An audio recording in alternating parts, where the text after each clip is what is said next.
तर अंगणवाडी भरतीची जाहिरात निघालेली आहे मदतनीस या पदांसाठी। तर या भरतीची संपूर्ण माहिती आपण या व्हिडिओमध्ये पाहणार आहोत, तर हा व्हिडिओ तुम्ही शेवटपर्यंत पहा।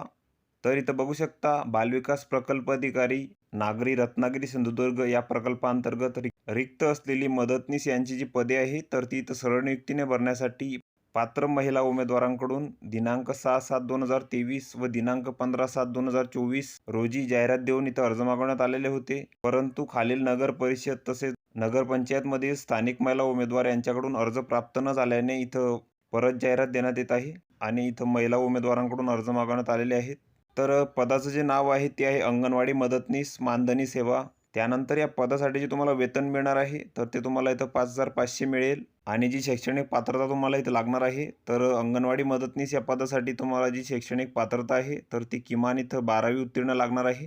त्यानंतर या पदासाठी तुम्हाला वास्तव्याची अट राहणार आहे। ज्या नगर परिषद किंवा नगरपंचायत क्षेत्रात मदतनीस पदे रिक्त आहे म्हणजे मंडणगड, त्या नगर परिषद नगरपंचायत क्षेत्रातील रहिवासी असलेल्या उमेदवारांनाच इथं पात्र समजण्यात येईल आणि स्थानिक रहिवासी असल्याबाबतचा तुम्हाला इथं पुरावा सादर करावा लागेल। तर यामध्ये रेशन कार्ड, आधार कार्ड किंवा मतदान कार्ड। त्यानंतर या पदांसाठी जी वयोमर्यादा आहे तर ती 18 ते 35 वर्षापर्यंत आहे आणि विधवा उमेदवारांसाठी इथं 40 वर्षापर्यंत आहे आणि यासाठी तुम्हाला शाळा सोडल्याचा दाखला किंवा 10वीचे प्रमाणपत्र इथं लागणार आहे। त्यानंतर तुम्हाला इथं लहान कुटुंबाचे प्रमाणपत्र लागणार आहे, तसेच तुम्हाला इथं भाषेचे ज्ञान लागेल। तर अंगणवाडी केंद्रासाठी अंगणवाडी मदतनीसांची नियुक्ती करायची आहे अशा अंगणवाडीमध्ये 50% पेक्षा जास्त मुले मराठी भाषा व्यतिरिक्त इतर भाषा बोलणारे असतील तर सदर भाषेचे ज्ञान असलेल्या उमेदवारांना इथं नियुक्त करण्यात येईल आणि उमेदवारांनी इयत्ता 10वी व 10वीपेक्षा जास्त शैक्षणिक पात्रतेत किमान एक पात्रता मराठी भाषा विषयासह उत्तीर्ण असणे आवश्यक आहे। त्यानंतर तुम्हाला तुमचे जे अर्ज आहेत तर ते 8/8/2024 पर्यंत इथं सादर करायचे आहेत आणि अर्ज सादर करण्याचे जे ठिकाण आहे तर तिथं दिलेले आहे बालविकास प्रकल्प अधिकारी नागरी रत्नागिरी सिंधुदुर्ग जेल रोड रत्नागिरी। तर या ठिकाणी तुम्हाला तुमचे जे अर्ज आहेत तर तिथं सादर करायचे आहेत। त्यानंतर तुमची इथं प्राथमिक यादी लागणार आहे 15 दिवसात आणि या यादीबाबत जर तुम्हाला काही हरकती किंवा आक्षेप असतील तर त्या तुम्ही इथं पुढील 10 दिवसामध्ये नोंदवू शकता। त्यानंतर तुमची इथं प्रतीक्षा यादी लागणार आहे। जर उमेदवार नियुक्ती आदेशापासून 30 दिवसापर्यंत रुजू झाला नाही किंवा त्यास अपात्र ठरवण्यात आले तर प्रतीक्षा यादीतील उमेदवारास गुन्हाक्रमानुसार इथं नियुक्ती देण्यात येईल आणि ही यादी इथं 1 वर्षापर्यंत वैध राहणार आहे। त्यानंतर निवड प्रक्रियेविरुद्ध तक्रार किंवा अपील असल्यास ती तुम्ही 30 दिवसाच्या आत तुमची जी तक्रार किंवा अपील आहे तर ती इथं सादर करू शकता तुम्ही।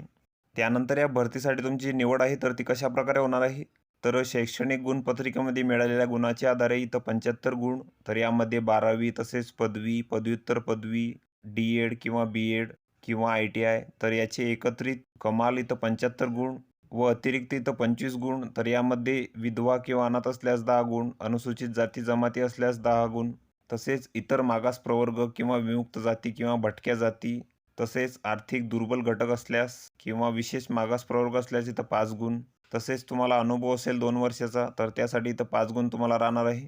तर या भरतीच्या संपूर्ण सूचना तुम्हाला वेळोवेळी कार्यालयाच्या नोटीस बोर्डावर इथं लावण्यात येतील, तर तुम्ही तेथून ती माहिती घेऊ शकता।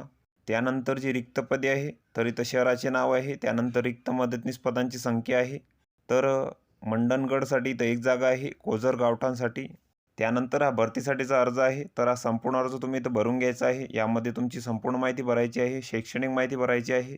त्यानंतर अर्जासोबत जी तुम्ही कागदपत्रे जोडलेली आहे तर त्यांची तुम्हाला इथं माहिती द्यायची आहे। तर हा संपूर्ण अर्ज तुम्ही इथं भरून घ्यायचा आहे।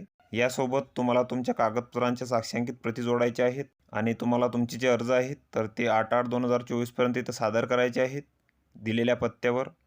तर ही संपूर्ण माहिती तुम्ही इथं बघून घ्यायची आहे। या PDF ची लिंक तुम्हाला डिस्क्रिप्शनमध्ये मिळून जाईल, तुम्ही तेथून ती डाउनलोड करू शकता आणि संपूर्ण माहिती इथं बघू शकता। तर व्हिडिओ कसा वाटला मित्रांनो, व्हिडिओ आवडल्यास लाईक करा, शेअर करा आणि आमच्या चॅनलला सबस्क्राईब करा म्हणजे येणारे व्हिडिओ तुम्हाला सर्वात आधी पाहायला मिळतील। चला तर भेटूया पुढच्या व्हिडिओमध्ये।